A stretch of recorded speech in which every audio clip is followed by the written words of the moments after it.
This is the Manga Xanadu Manga Dome podcast. I am your host, Laurie Henderson. Join me on this journey into the world of manga, where a river of reviews flow through caverns of commentary down into the latest news. Welcome to the Manga Dome.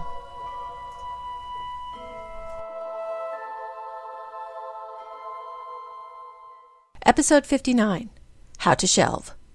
The Weekly Wish List. Kodansha is going to get some more of my money this week. I liked the first volume of My Little Monster, so I want to check out the second volume, out this week, to see if it can still keep my attention.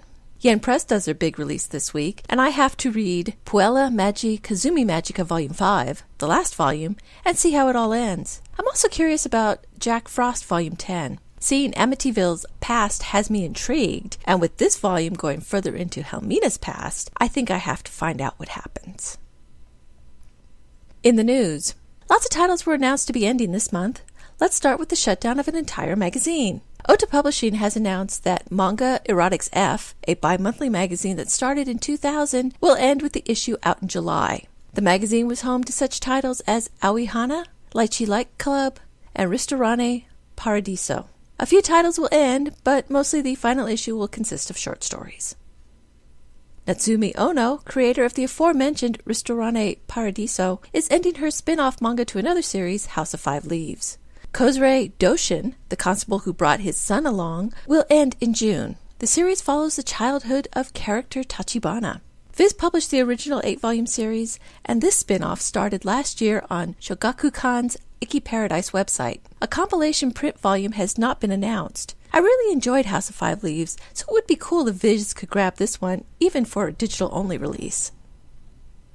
The Attack on Titan spin-off that made such a big stir for Kodansha's Aria Shoujo magazine, Attack on Titan No Regrets, will be ending in the August issue out in June. This series told the tale of Captain Levy's past, how he met Commander Irwin, and how he joined the Survey Corps. The publication of this series increased the magazine's circulation by tenfold, and the first volume of the manga currently has 500,000 copies in print in Japan. It seems odd to end such a big seller so soon, unless that's all there was to tell. We'll get to find out pretty quick, though, as the first volume comes out next month. Another title that hasn't started publication in the U.S. is ending in Japan. Futabasha's Comic High magazine has announced the Milk Morinaga title, Gakuen Polizi, will end in the June issue. The manga follows two undercover police women who become partners and possibly more. 7 Seas licensed the series, and the first volume will be coming out in June as well. This looks like another short series, but also one I was interested in. This next series isn't ending, but is taking a 2-week break. Eiichiro Oda, creator of One Piece, is taking a 2-week break to have surgery to have his tonsils removed. His tonsils have been a problem, as the last break he took on the series was because of them as well. Here's to a safe and speedy recovery.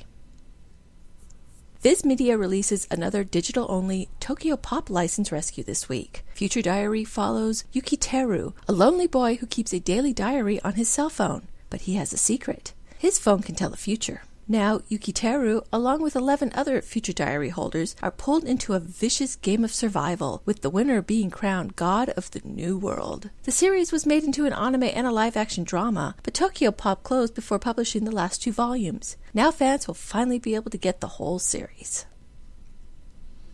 The Top 10 Department.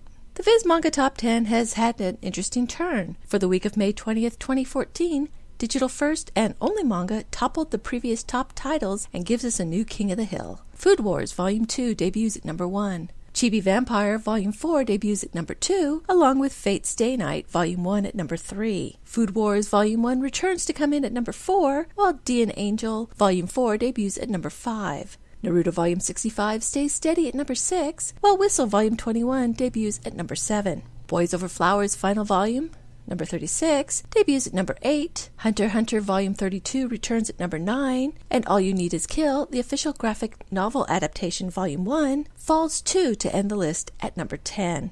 Interesting developments this week. Digital-only titles dominate the top 5, showing people's hunger for these books in any format. Naruto and One Piece, with their cheap pricing, got booted completely. Whistle's continual charting is rather interesting as well. Were these volumes in the 20s difficult for people to find? Is that why they're hitting so fast with every new release?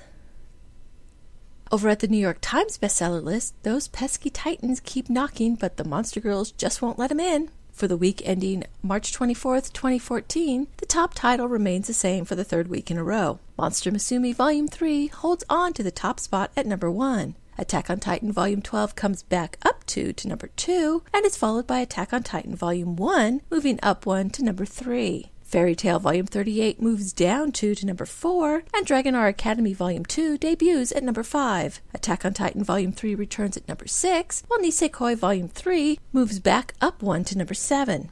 Attack on Titan Volume 2 returns at number 8, along with Naruto Volume 65 at number 9, and Attack on Titan Volume 10 continues to hold on at number 10. Seven Seasons really found its niche with the more male-gaze titles, as both Monster Musume and Dragon R Academy chart this week. Attack on Titan's early volumes get a bump, possibly from the showing of the anime on the Cartoon Network. And sadly, we have to say goodbye to wolf children Ame and Yuki as their 5-week streak ends. Nielsen's Bookscan Top 20 for April. Once again, I missed the Bookscan numbers, but at least this time I'm catching it before the month is up. This month, there are only 7 manga titles, down 1 from last month. But, to compensate, manga does at least take the top spot. Naruto Volume 65 is at number 1. The next manga isn't until number 7 with Attack on Titan Volume 1, which is immediately followed by Attack on Titan Volume 2 at number 8. It's only a 5-spot jump to reach Bleach Volume 60 at number 13, which is followed in suit by Attack on Titan Volume 3 at 14, and Sword Art Online Aincrad Volume 1 at number 15. The final volume is Attack on Titan Volume 3, which also takes the final spot, number 20, on the list. It's mostly familiar names on the list. Attack on Titan, Naruto, and Bleach are all regulars when new volumes are released. The first 3 volumes of Attack on Titan are rather unusual, though. Only 2 other titles have both early volumes as well as recent hitting the list together, The Walking Dead and Saga. That says a lot for Attack on Titan's popularity to be able to keep early volumes up like that for so long. How to shelve. It all started with a question by comics blogger Debbie Aoki asking comic fans what would help them get into manga.